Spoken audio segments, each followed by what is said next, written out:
The sound of steel handcuffs clicking tight usually marks the moment a man loses his power. But when Sergeant Vance Harlan slammed those cuffs onto Quentin Banks's wrists, he wasn't locking a criminal away. He was pulling the pin on a grenade he wouldn't see coming until it was too late. You think you know how this story goes? The profile, the arrest, the injustice. But you've never seen a payback like this. This isn't just about corruption. It is about the moment absolute arrogance met absolute power. Officer Vance Harlan thought he was teaching a thug a lesson in respect. He didn't realize he was beating the son of the man who signs his paychecks and the man who writes the warrants. This is the story of how the thin blue line shattered against a wall of iron justice. It was a miserable, sheeting downpour that turned the streetlights of Chicago into hazy orange nebulas. Quentin Banks was driving north on Lakeshore Drive. The heater in the 1968 Mercedes-Benz 280SL was set to low. The car was a silver ghost, a pristine classic with chrome that gleamed like liquid mercury. It didn't belong to Quentin. It was his father's pride and joy, a vehicle that spent most of the year under a custom tarp in a climate-controlled garage in Highland Park. But tonight was special. It was his mother's birthday, and Quentin, a law student at Northwestern, had been entrusted to drive the jewel of the family fleet to the restoration shop for a final polish before the weekend party. Quentin was careful. He was more than careful. He was practically surgical in his driving. Hands at 10 and 2, speedometer locked exactly on the limit. He checked his mirrors every few seconds. He signaled his lane changes for a full 5 blinks before moving. He knew the rules. He knew them. Not just because he was a black man in America, but because his father had drilled them into him since he was tall enough to see over a dashboard. Compliance is survival, Quentin, his father would say.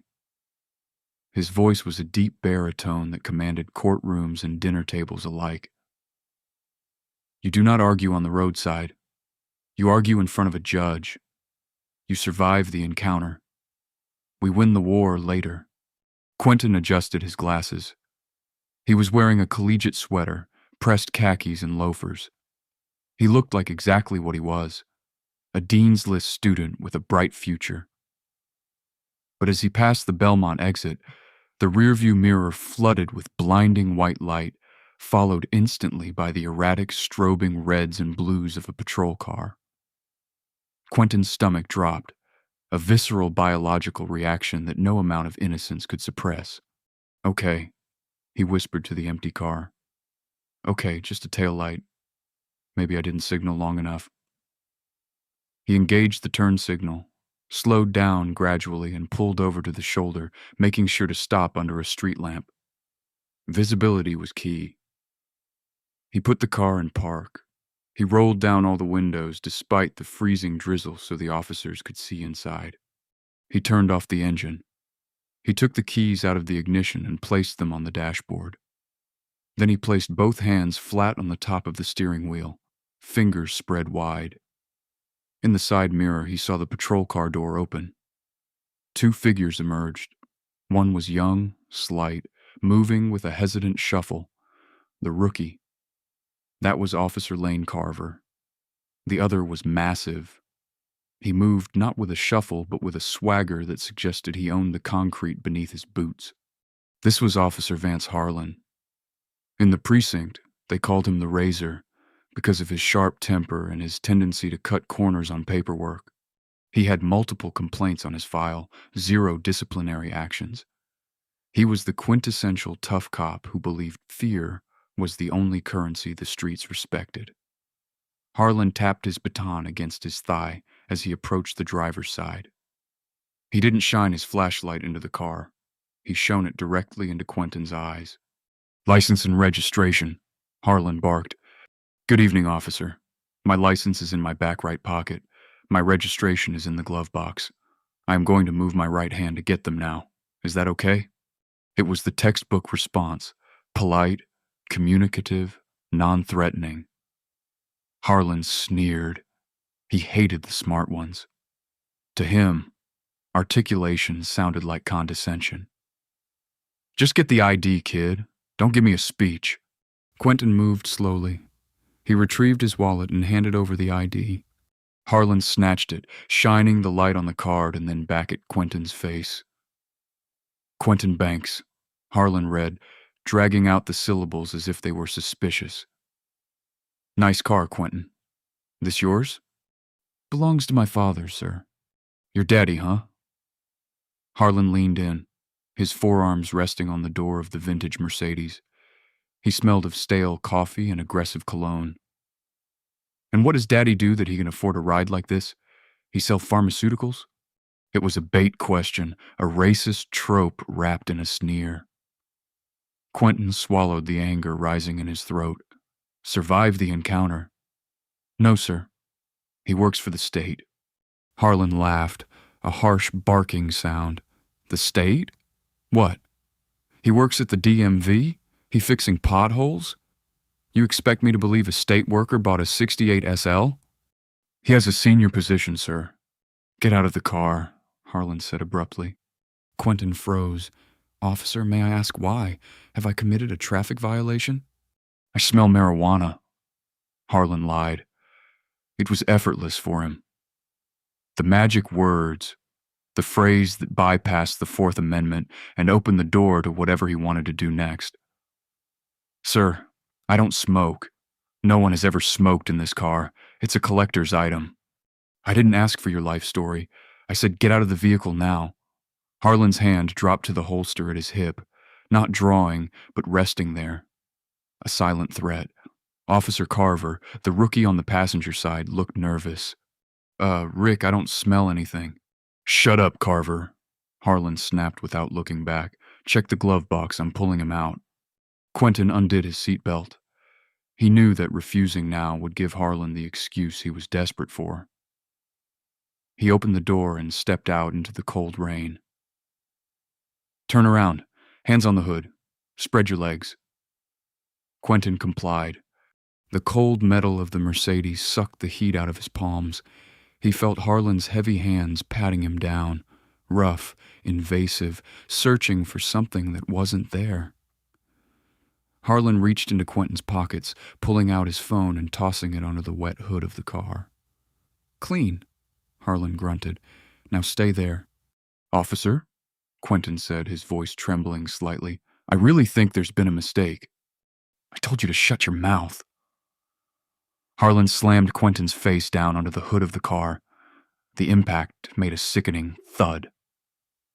Quentin's glasses skittered across the metal and fell onto the asphalt, one lens shattering. A burst of pain exploded in his cheekbone. Hey! Quentin shouted, the shock breaking his composure. You can't do that. Resisting, Harlan yelled, mostly for the benefit of the dash cam and the rookie. Stop resisting. I'm not resisting, Quentin cried out, trying to lift his head. Harlan swept Quentin's legs out from under him. Quentin hit the ground hard, his shoulder absorbing the impact of the concrete. Before he could gasp for air, Harlan was on top of him, a knee driving into the small of his back, pinning him to the wet road. Rick, come on, he's not fighting, Carver yelled, running around the car. He lunged at me, Harlan lied, his adrenaline spiking. He grabbed Quentin's right arm and wrenched it behind his back with enough force to strain the rotator cuff. You're breaking my arm, Quentin screamed. Then stop moving. Harlan pulled a baton from his belt. He didn't need it. The suspect was subdued. But Harlan was angry. He was angry that this kid had a better car than him. He was angry that the kid spoke better English than him. He was angry at the world. And Quentin Banks was the closest punching bag. Thwack. The baton struck Quentin's ribs. A sharp crack echoed in the night. Quentin curled up, wheezing. The air knocked out of him. Thwack. A second hit, this time to the thigh. Rick, stop, that's enough. Carver grabbed his partner's shoulder, pulling him back. Harlan shoved the rookie away. Back off. I'm securing the suspect. He grabbed Quentin by the hair, lifting his face off the pavement. Quentin's lip was busted, blood mixing with the rainwater on his chin. "You think you're special, huh? You think your daddy can save you?" Harlan hissed into his ear. "You're just another street punk in a stolen car." "My father," Quentin gasped, spitting blood. "What?" Harlan laughed, leaning in close. "What's he going to do?" Quentin looked up, his eyes swimming with pain, but burning with a sudden, terrifying clarity. "My father is the Attorney General." Harlan froze. For a split second, silence reigned on the highway. Then Harlan laughed harder. He slammed Quentin's head back down. "Cuff him, Carver. Resisting arrest, assaulting an officer, and suspicion of grand theft auto. Let's see how much influence Daddy has from a holding cell." Carver hesitated, looking at the terrified, bleeding student, then at his senior officer. "What if he's telling the truth?" "Look at him, Carver," Harlan spat. Carver looked at Quentin. He saw a young black man in a hoodie.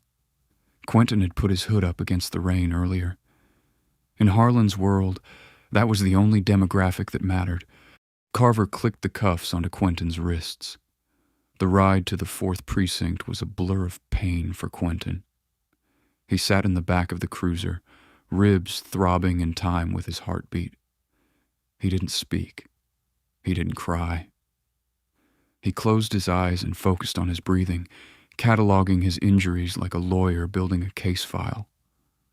Cracked rib, bruised kidney, laceration on the cheek, possible torn ligament in the right shoulder. When they arrived at the station, Harlan dragged him out of the car, parading him through the booking area like a trophy deer. "What you got there, Razor?" asked the desk sergeant, a heavy-set man named Reynolds, who was eating a glazed donut. "Another rich kid thinking the rules don't apply," Harlan said, tossing Quentin's wallet onto the high desk.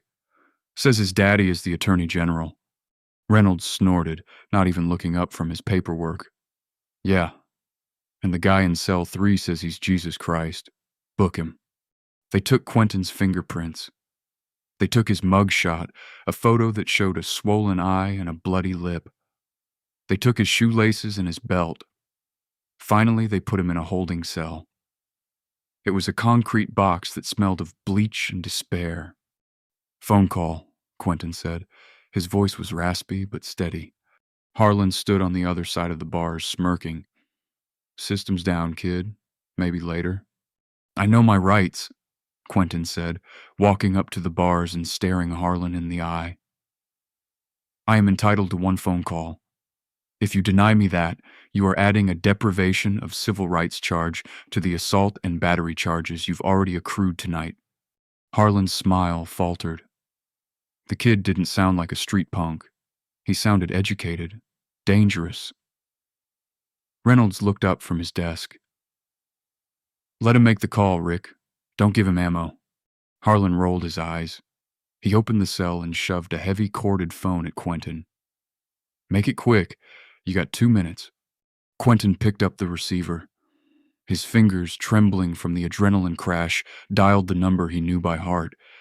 It rang once, twice. "This is the confidential line of Marcus Banks," a deep voice answered. It wasn't a secretary, it was him. "Dad," Quentin said. The silence on the other end was instantaneous and terrifying. "Quentin, why are you calling this line? Where are you?" "I'm at the 4th precinct," Quentin said, his voice finally cracking. I got pulled over in the Ghost." "Are you okay?" The voice on the line shifted from father to prosecutor in a nanosecond. Sharp, alert. "No," Quentin whispered, glancing at Harlan, who was leaning against the wall, picking his teeth. The officer beat me, Dad. He smashed my face into the hood. He hit me with a baton. I think my rib is broken." Harlan's head snapped up. "Who is the officer?" Marcus Banks asked. His voice was frighteningly calm. It was the calm of the ocean before a tsunami. "Officer Vance Harlan, badge number 492, Quentin recited. He said he didn't care who my father was." "Is he there? Is he listening?" "Yes, put him on the phone." Quentin lowered the phone and held it out to Harlan. "He wants to talk to you." Harlan laughed. "Who is it? Your lawyer?" "Just take the phone," Quentin said. Harlan snatched the receiver. "Yeah, this is Officer Harlan. Who is this?" "Officer Harlan." The voice on the other end boomed, so loud it was audible even without speakerphone. "This is Marcus Banks. I am the Attorney General of the state of Illinois. You are currently holding my son, Quentin Banks, without cause." Harlan's face went pale. The blood drained from his cheeks so fast it looked like he might faint. He looked at the phone, then at Quentin, then back at the phone. Harlan stammered. "Listen to me very carefully, officer," Marcus continued, his voice dropping an octave, radiating pure, unadulterated menace. "You are not to touch him again. You are not to question him. You are going to provide him with immediate medical attention. I am currently minutes away. If my son has so much as a new scratch on him when I walk through those doors, I will not just have your badge. I will have your pension, your freedom, and your future. Do you understand me?" Harlan couldn't speak. His mouth opened and closed like a fish out of water. "I said," Marcus roared, "do you understand me?" Yes, sir," Harlan squeaked. "Put him back on." Harlan handed the phone back to Quentin as if it were made of radioactive lava. He stepped back, his hands shaking, bumping into the cell door. "Dad, I'm coming, son," Marcus said, his voice softening. Quentin hung up the phone. He looked at Harlan. The arrogance was gone. The swagger had evaporated. In its place was the raw, naked fear of a man who realizes he has just made a mistake that cannot be undone. Harlan looked at the desk sergeant. Reynolds was staring at a computer screen, his face ashen. "Rick," Reynolds whispered. "I just ran the plates on the Mercedes again. It's registered to Marcus Banks, the AG. The silence in the precinct was deafening. Oh, God." Officer Carver whispered from the corner. "Oh, my God." Harlan looked at Quentin. Quentin just stared back, his swollen eye throbbing. He sat down on the bench and waited. The war had just begun. The atmosphere inside the 4th Precinct transformed instantly. It went from the lazy, fluorescent-lit hum of a graveyard shift to the frantic, claustrophobic panic of a sinking submarine. Sergeant Reynolds, usually the picture of apathy, was furiously typing on his terminal, sweat beading on his forehead as he tried to correct the booking log, a felony in itself, though he was too panicked to care. Officer Carver was in the corner, head between his knees, hyperventilating. He kept muttering, I told him to stop." But it was Officer Vance Harlan who was the most disturbing to watch. He wasn't panicking. He was decomposing. The color had drained from his face, leaving his skin a sickly waxen gray. He paced the small area in front of the holding cells, his heavy boots squeaking on the linoleum. He looked at Quentin, then looked away, then looked back, his eyes darting like a trapped animal. "You think this is funny?" Harlan whispered, his voice trembling with a mixture of fear and lingering, desperate aggression. "You think because your daddy is some suit downtown you walk?" Quentin didn't answer. He sat on the metal bench holding his ribs. Every breath was a jagged shard of glass in his chest. He closed his eyes, visualizing the timeline. Stop. Aggression. Excessive force. False arrest. Denial of rights. He was building the file in his head. Minutes later, the double doors of the precinct didn't just open. They were thrown wide by 2 Illinois state troopers in full tactical gear. They stepped in, scanning the room with military precision, hands resting near their holsters. The silence that fell over the room was absolute. Then Marcus Banks walked in. He was a man who didn't need to shout to be heard. He wore a charcoal wool coat over a tailored suit that cost more than Harlan made in months. He was tall, broad-shouldered with salt and pepper hair cut close. But it was his eyes that terrified people. They were dark, discerning, and currently burning with a cold, controlled fury. Behind him walked a woman with a tablet and a briefcase. Stella Jenkins, his chief of staff and a woman known in legal circles as the Guillotine for her ability to sever careers with a single memo. Reynolds stood up so fast his chair toppled over. "Mr. Attorney General, sir, we weren't expecting." "Where is he?" Marcus asked. His voice was low, devoid of any pleasantries. He didn't look at Reynolds. He looked through him. "Cell 2, sir," Reynolds squeaked. Marcus walked past the desk, entering the holding area. The two state troopers flanked him, effectively seizing control of the municipal precinct. Harlan stood in the hallway, blocking the path to the cells. It was an instinctual move, a final pathetic attempt to assert authority. "Sir, this is a restricted area," Harlan said, his voice cracking. "You can't just—" Marcus stopped. He turned his head slowly to look at Harlan. He scanned the badge number. 492. "Officer Harlan," Marcus said. The name sounded like a curse. "You have exactly seconds to step aside before I have these troopers arrest you for obstruction of justice, kidnapping, and aggravated assault. 1. Harlan flinched. 2. Harlan stepped back, slamming his back against the wall to make himself as small as possible. Marcus reached the cell. He looked through the bars. When he saw Quentin, the swollen eye, the blood on his chin, the way he was favoring his right side, Marcus's composure fractured for a split second. A look of pure anguish crossed his face, quickly replaced by a hardening of resolve that was terrifying to behold. "Open it," Marcus commanded. Reynolds fumbled with the keys, dropping them once before finally unlocking the door. Marcus stepped inside. He didn't hug Quentin immediately. He knew about injuries. He knelt down eye level with his son. "Quentin," he said softly, "look at me. Can you move your neck?" "Yeah," Quentin rasped. "Ribs are bad, shoulder hurts." "Did you lose consciousness?" "No, but I saw stars when he hit me with the baton." Marcus stood up. He turned to Stella Jenkins. "Photographs, now, every angle. Close-ups of the wrists, the face, the contusions on the ribs. I want a full forensic documentation before he leaves this cell." "Yes, sir," Jenkins said, already snapping high-resolution photos with a professional camera she had pulled from her bag. "And get Dr. Lewis on the line. Tell him to meet us at Northwestern Memorial. I want a full scan, MRI, CT, the works." Marcus turned back to the officers. Harlan was watching, his face a mask of dread. "Who authorized the arrest?" Marcus asked, stepping out of the cell.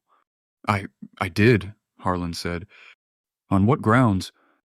"Traffic violation, suspicion of possession, resisting arrest." "Possession of what?" I smelled marijuana." Marcus took a step closer to Harlan. He sniffed the air. "I don't smell marijuana on my son. I don't smell it on his clothes. And since that car is a 1968 SL that I personally restored, I know for a fact no smoke has ever touched its interior. So let's try again. Why did you pull him over? Why did Pajai say?" Harlan stayed silent. "You pulled him over because you saw a black man in a Mercedes," Marcus said, his voice rising, filling the room. "You beat him because he knew his rights, and you arrested him because you were too cowardly to admit you were wrong."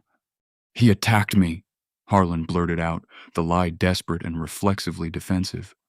"We'll see," Marcus said.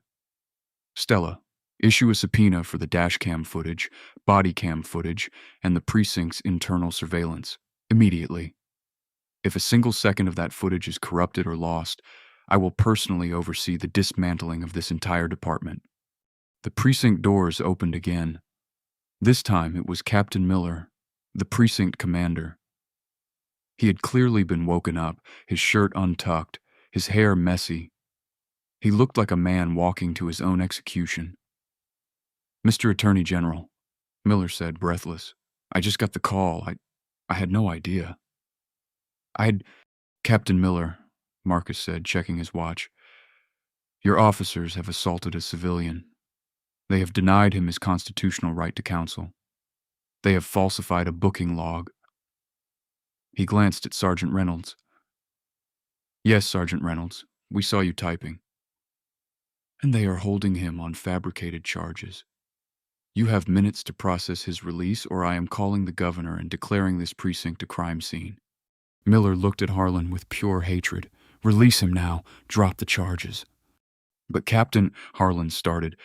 Shut up, Vance, Miller screamed. Get him out of there. The hours following the release were a blur of medical machinery and hushed legal strategy. Quentin was treated at Northwestern Memorial. The diagnosis: 2 fractured ribs, a severe rotator cuff sprain, a concussion, and multiple contusions. Quentin was in a private room, sedated but awake. Marcus sat in the chair next to the bed, his coat off, his tie loosened. He was reading a preliminary report on a tablet. They're going to circle the wagons, Marcus said quietly. The Fraternal Order of Police, the Union, they protect their own. Quentin looked at the ceiling.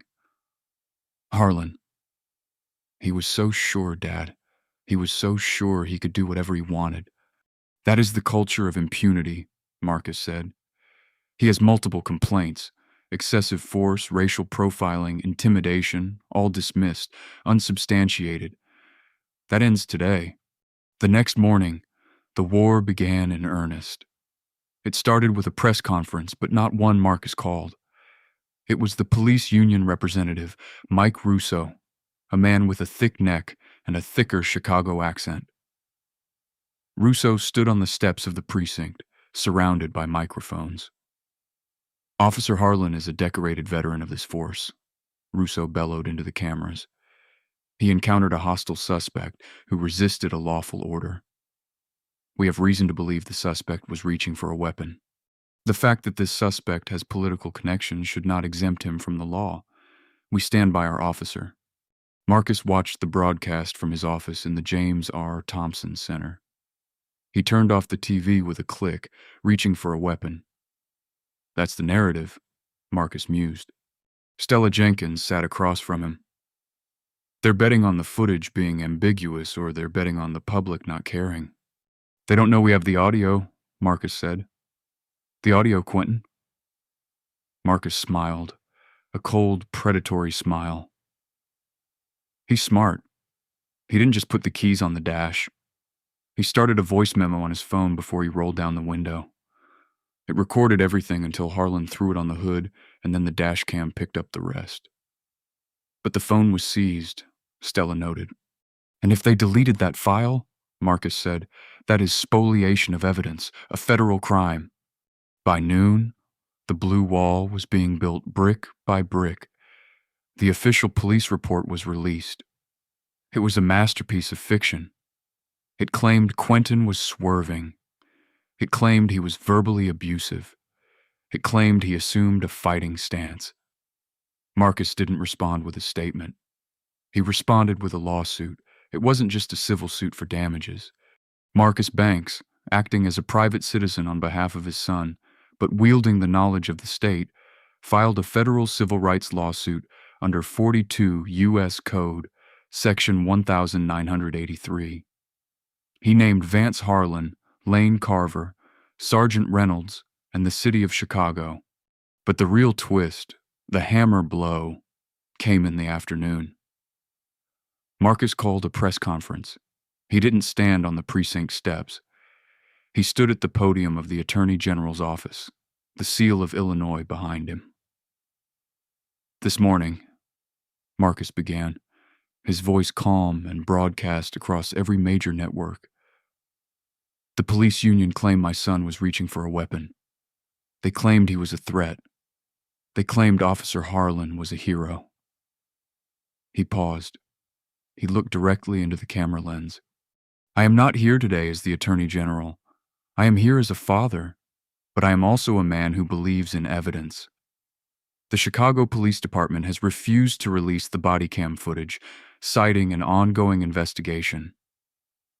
Fortunately, the law allows for emergency injunctive relief when there is a risk of evidence tampering. He held up a flash drive. An hour ago, a judge granted my emergency motion.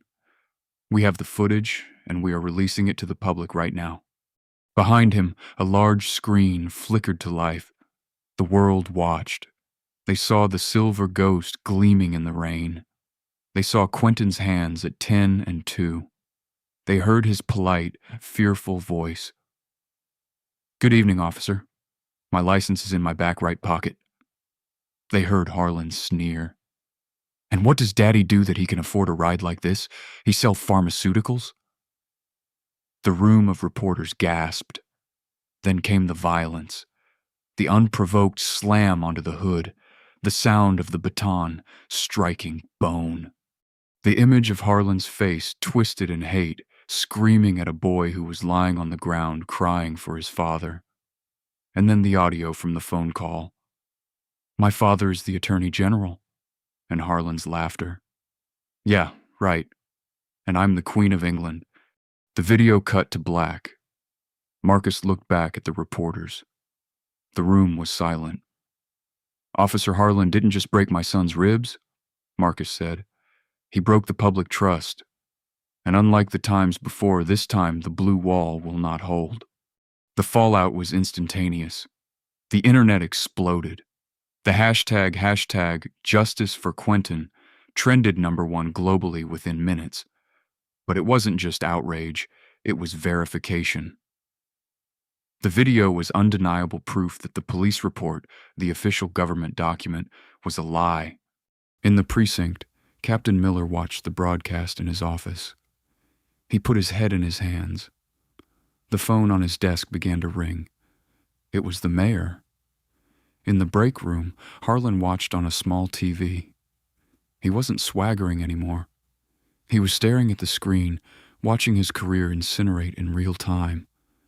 Carver, the rookie, was throwing up in the bathroom. But Marcus wasn't done. The lawsuit was just the jab. The uppercut was coming. "Furthermore," Marcus continued, "I am recusing my office from the criminal investigation to avoid a conflict of interest. However, I have spoken with the Department of Justice. The FBI Civil Rights Division is opening a formal probe into the 4th Precinct, specifically investigating a pattern and practice of misconduct. They will be looking at every arrest Officer Harlan has made in the last decade." Harlan's eyes widened. Every arrest, every corner he'd cut, every piece of evidence he'd planted, every bribe he'd taken, it was all about to come out. The blue wall wasn't just crumbling. It was being targeted by a precision airstrike. The federal courthouse in Chicago was a fortress of limestone and glass. But on the morning of United States versus Vance Harlan, it looked more like a besieged castle. The media presence was suffocating. Every major network had a tent on the plaza. Protesters held signs that read, "Justice for Quentin," and "Break the Blue Wall." Because Marcus Banks had recused his office to ensure absolute impartiality, the Department of Justice had appointed a ruthless special prosecutor from New York named Nora Graves. She was known in legal circles as the Scalpel, precise, cold, and utterly lethal. In cross-examination, Harlan sat at the defense table looking smaller than he ever had in uniform. He wore a cheap suit that didn't fit his broad shoulders. His union-appointed lawyer, a sweaty man named Gerald Fitzpatrick, looked like he would rather be anywhere else. The strategy of the defense was classic: deny, deflect, and discredit. They wanted to paint Quentin Banks not as a victim, but as an entitled, aggressive agitator who had provoked a weary officer. But Nora Graves wasn't playing that game. Graves didn't start with emotions, she started with mechanics. She called the mechanic who maintained the Banks family's 1968 Mercedes. "Mr. Lewis," Graves asked, leaning against the jury box, "can you describe the condition of the vehicle on the night in question?" "It was mint," Lewis said, a man of few words. "Concours condition. I've worked on that car for years. Mr. Banks, the Attorney General, keeps it in a climate-controlled bubble. And in those years, have you ever smelled smoke in it? Never. Not a whiff. If you smoked in that car, Marcus would never let you drive it again. Graves turned to the jury. When Officer Harlan claimed he smelled marijuana, he wasn't just mistaken.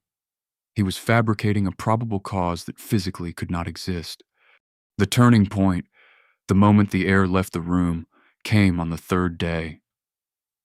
The prosecution called Officer Lane Carver. The rookie looked years older than he had that night on the roadside. He walked to the stand with his head down. He avoided looking at Harlan, who was glaring at him with a mix of fury and disbelief. "Officer Carver," Graves said softly, "walk us through the moments before the stop." Carver took a shaky breath. "We were parked near the Belmont exit. Rick, Officer Harlan. He was complaining about his shift. He said he was bored. He said he wanted to shake something loose." "Shake something loose?" Graves repeated. "What did you understand that to mean?" "He wanted an arrest. He wanted action." "And then he saw the Mercedes?" "Yes, ma'am." "Did he mention a traffic violation?" "No." Carver's voice was a whisper. He said, "Look at that shiny toy. Let's see who's driving it." A murmur ran through the courtroom. This was premeditation. This was profiling. "And when you approached the car," Graves continued, "did you smell marijuana?" "No." "Did Officer Harlan mention marijuana to you before he approached the driver?" "No, he just said, 'Watch me work.'" "And when Quentin Banks was on the ground, screaming in pain, did you intervene?" Carver started to cry. "I tried. I told him to stop, but he just kept hitting him. He was enjoying it." Harlan slammed his fist on the table. "You liar! You traitor!" Judge Watkins banged his gavel so hard it sounded like a gunshot. "Mr. Harlan, one more outburst and I will have you bound and gagged. Sit down." Against his lawyer's advice, Vance Harlan took the stand. It was his last desperate gamble. He believed he could charm the jury, or at least intimidate them. He believed his tough cop persona would play well with the suburban jurors. He was wrong. Nora Graves approached him like a shark circling a swimmer. "Mr. Harlan," she began, holding up the transcript of the dashcam footage. "You stated in your report that Mr. Banks was combative. Can you define combative?" "He was mouthing off," Harlan grunted. "He was giving me attitude." He said, "Good evening, officer. Is that attitude?" It was the way he said it, condescending. "I see. So politeness is condescension when it comes from a young black man in a Mercedes." "Objection," Fitzpatrick yelled. "Sustained. Rephrase," the judge said, though the point had landed. "Let's talk about the phone call," Graves said, stepping closer. "Why did you laugh when he said his father was the Attorney General?" Harlan shifted in his chair. "I didn't believe him. Kids lie all the time." "And if he had been lying," Graves asked, her voice dropping to a dangerous register, "if his father had been a janitor or unemployed or absent, would that have justified breaking his ribs?" Harlan hesitated. "I used necessary force to subdue a suspect."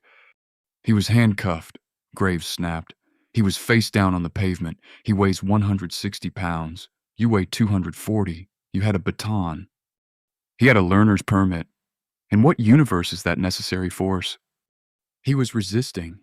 He was breathing," Graves roared, startling the jury. "He was breathing, and you took that as an insult." She walked back to her table and picked up a piece of paper. "We pulled your disciplinary records, Mr. Harlan. Not just the complaints. We found the ones that disappeared. The ones Captain Miller, who has already pleaded guilty to obstruction, by the way, hid for you." Harlan went pale. "August 2018, you broke a teenager's arm for loitering. September 2019, you tasered a grandmother because she didn't move fast enough. November 2021, you confiscated cash from a suspect and it never made it to the evidence locker." Graves looked at the jury. "This wasn't a bad night, ladies and gentlemen. This was a career. Quentin Banks wasn't a suspect. He was just the first victim who had the power to fight back." The jury deliberated for hours. When they returned, the foreman stood up. He didn't look at Harlan. On the charge of deprivation of rights under color of law, we find the defendant guilty. On the charge of aggravated battery, we find the defendant guilty. On the charge of falsifying police records, we find the defendant guilty. Harlan didn't scream. He didn't fight. He slumped in his chair, a hollow man whose armor had finally rusted through. The air in federal courtroom 419 was not just still. It was pressurized. It felt as though the entire city of Chicago was holding its breath, waiting for the exhale that would either shatter the blue wall or reinforce it with another layer of concrete. For days, the jury had been sequestered. Days of legal purgatory for Vance Harlan, who sat at the defense table, his cheap suit now hanging loosely on a frame that had diminished with every hour of testimony. He didn't look like the razor anymore. He looked like a man trying to solve a math problem that had no answer. He picked at a loose thread on his cuff, his eyes darting to the door every time it opened. In the gallery, Marcus Banks sat like a statue carved from granite. He wore a navy suit, his tie perfectly knotted, his hands clasped on his lap. Beside him, Quentin sat with a posture that was improved. Though he still guarded his right side, he didn't look at Harlan. He looked at the empty jury box, visualizing the 12 people who held his dignity in their hands. "All rise," the bailiff bellowed, his voice echoing off the mahogany panels. Judge Watkins entered, his robes flowing like storm clouds. He took his seat, adjusted his glasses, and looked out over the court. There was no warmth in his gaze. "Bring in the jury." The door opened. The 12 jurors filed in. They didn't look at the gallery. They didn't look at the prosecution. And most damningly of all, they refused to look at the defendant in the unspoken language of the courtroom. That was the death nail. "Mr. Foreman," Judge Watkins said, his voice grave, "has the jury reached a verdict?" A middle-aged man in a plaid shirt stood up. He held a piece of paper that trembled slightly in his grip. "We have, Your Honor." Harlan closed his eyes. His lawyer, Gerald Fitzpatrick, stopped writing on his notepad and stared straight ahead. "Please publish the verdict," the judge instructed. The foreman cleared his throat. The sound was deafening in the silence. "In the matter of United States versus Vance Harlan, on count 1, deprivation of rights under color of law, we find the defendant guilty." A gasp rippled through the room, quickly silenced by a sharp look from the bailiffs. Harlan flinched as if he'd been slapped. "On count 2, aggravated battery resulting in bodily injury, we find the defendant guilty." Quentin let out a breath he felt like he'd been holding for months. Marcus reached over and placed a hand on his son's forearm. A squeeze, solid, reassuring. "On count 3, falsification of records in a federal investigation, we find the defendant guilty." The foreman sat down. Vance Harlan stared at the table. The arrogance, the swagger, the belief that his badge was a shield that could deflect any arrow. It all evaporated. He was no longer Officer Harlan. He was inmate Harlan. Sentencing hearings are usually dry, administrative affairs. This one was a eulogy for a corrupt career. Nora Graves, the special prosecutor, didn't ask for leniency. She asked for an example. "Your Honor," she said, pacing before the bench, "the defendant didn't just break a law, he broke a covenant. When he put on that uniform, he accepted a sacred trust. He violated that trust, not out of fear, not out of necessity, but out of malice. He beat a young man because he felt small and he wanted to feel big." When it was Harlan's turn to speak, he stood up. He looked at the judge. Then for the first time, he turned and looked at Quentin. I was doing my job," Harlan stammered, his voice raspy. "It's a war out there. You don't know what it's like. You have to be tough. There is a difference between being tough and being cruel, Mr. Harlan. Judge Watkins interrupted, his voice cutting through the excuse like a laser. You weren't fighting a war that night. You were fighting your own insecurities, and you used Quentin Banks as the battlefield. The judge leaned forward. You have multiple complaints on your record. Voices that were silenced. Citizens who were told their pain didn't matter. Today, the court speaks for them. Judge Watkins picked up his gavel. Vance Harlan, I sentence you to years in a federal correctional institution. Because of the violent nature of your crimes and the betrayal of public office, you are not eligible for parole. You will serve every day. The gavel came down. Bang! It was the sound of a heavy door slamming shut on a life.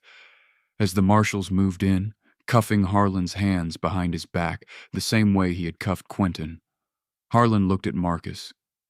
He was searching for something, maybe pity, maybe anger. He found neither. Marcus Banks simply nodded. It was a cold, final acknowledgement. The check had cleared. The debt was paid.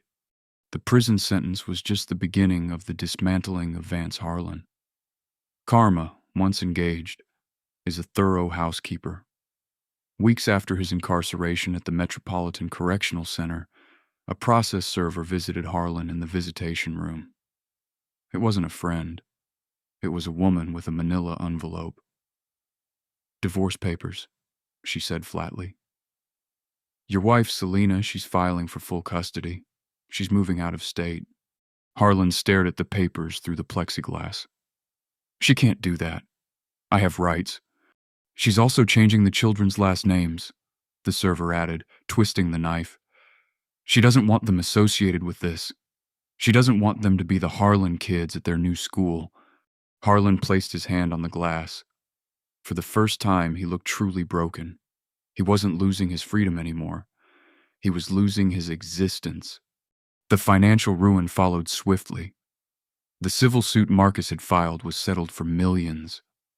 The city paid the bulk, but under a new municipal ordinance pushed through by Marcus's office, the individual officer was liable for punitive damages. The court seized everything. Harlan's pension, gone. His tricked-out truck that he washed every Sunday, auctioned off for a fraction of its value. His boat, the Enforcer, sold to pay for Quentin's legal fees. His life was liquidated item by item until nothing remained but a badge number that had been retired in disgrace. Months later, the final phase of Harlan's nightmare began. He was transferred from the federal holding facility to a state correctional center to serve the remainder of his sentence. The facility was a hard place. It smelled of industrial cleaner, sweat, and old concrete. It sounded like a constant low-level riot, shouting, metal clanging on metal, the buzz of electric locks. Harlan was processed into general population. The warden, a man who had no love for dirty cops because they made his job harder, didn't grant him protective custody. We're full up in PC, the warden had shrugged. Keep your head down. Harlan walked into the yard for his first hour of recreation. He wore the standard-issue orange jumpsuit. He felt naked without his gun, his baton, his badge. He was just a man, now a soft, middle-aged man in a world of predators. He walked toward the weight pile, trying to look invisible. Yo, Razor? The voice stopped him cold. Razor. Nobody had called him that in months. He turned slowly. Sitting on a bench, doing bicep curls with a rusted dumbbell, was Dante Williams. Harlan remembered Dante. Years ago, Harlan had planted a bag of cocaine in Dante's jacket during a stop and frisk. Dante had gotten years. Dante stood up. He was massive, built from years of prison workouts and prison food. He smiled, revealing a gold tooth. I heard you was coming, Dante said, his voice surprisingly gentle, which made it all the more terrifying. We got a whole welcoming committee for you, Razor. A lot of guys in here remember you. Harlan backed up, bumping into another inmate. He spun around. It was Marcus, A kid he'd beaten up in an alley years ago. Nowhere to run. "Officer," Marcus whispered. Harlan realized then that his sentence wasn't just years, it was life. He was trapped in a cage with the very demons he had created. While Harlan was meeting his fate, the world outside was changing. The Silver Ghost incident, as the media dubbed it, became a catalyst for sweeping reform in Illinois. Marcus Banks didn't rest on the victory. He used the momentum to push through the Accountability and Policing Act. It mandated body cams that could not be manually turned off. It stripped qualified immunity from officers found guilty of civil rights violations. It created an independent oversight board with subpoena power. The 4th Precinct was purged. Captain Miller was fired and was now working night security at a mall in the suburbs, a humiliating end for a man who used to run a district. Officer Carver, the rookie who had testified, was the only one spared from prosecution, but he left the force. He moved out of state, started a carpentry business, and tried to forget the sound of the baton hitting bone. But the most important healing was happening in a quiet garage in Highland Park. For months, Quentin Banks hadn't touched the Mercedes. He hadn't even gone into the garage. The car was a trigger. The smell of the leather, the gleam of the chrome had all brought back the panic, the feeling of his face being smashed into the hood. He was seeing a therapist, Dr. Lewis. They talked about PTSD.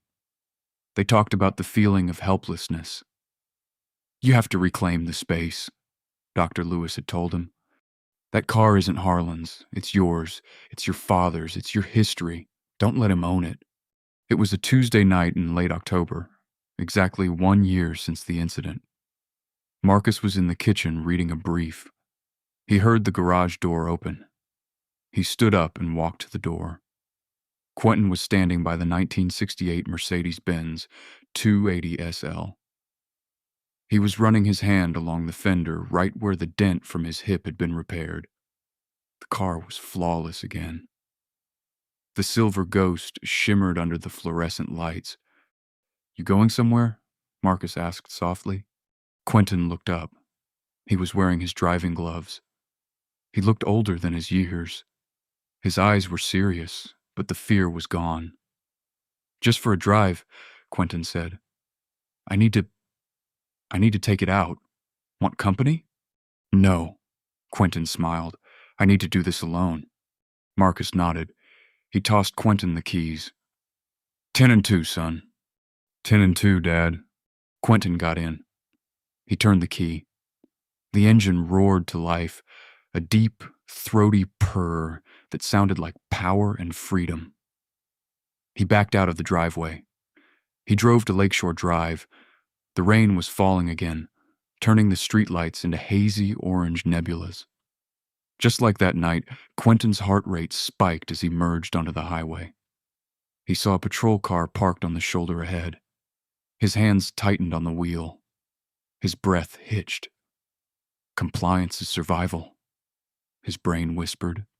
"No," Quentin thought. "Justice is survival." He drove past the patrol car. The officer inside didn't look up. Quentin kept his speed steady. He didn't shrink. He didn't hide. He drove the Silver Ghost through the rain, reclaiming the road mile by mile. He wasn't just a law student anymore. He was a survivor. He was a victor. And as he accelerated into the Chicago night, leaving the skyline behind him, Quentin Banks knew that while the scars on his ribs would always be there, the fear was in the rearview mirror, fading, shrinking until it was gone. This wasn't just a story about a bad cop. It was a story about the systems that protect them and what happens when those systems collide with someone who can fight back. Quentin Banks was lucky he had the Attorney General on speed dial. But for every Quentin, there are hundreds of others who make that call and get no answer. That is why we tell these stories. To remind us that power unchecked is tyranny, but truth when armed with courage is unstoppable.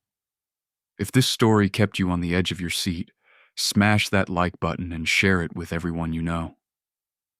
The algorithm hates these kinds of stories, so we need your help to spread the truth. And don't forget to subscribe and turn on notifications. Next week, we are diving into a case where a corrupt homeowners association tried to foreclose on a combat veteran's house and realized too late that he was a demolition expert. You do not want to miss the fireworks. Stay safe, know your rights, and never ever stop fighting. I'll see you in the next one. You in the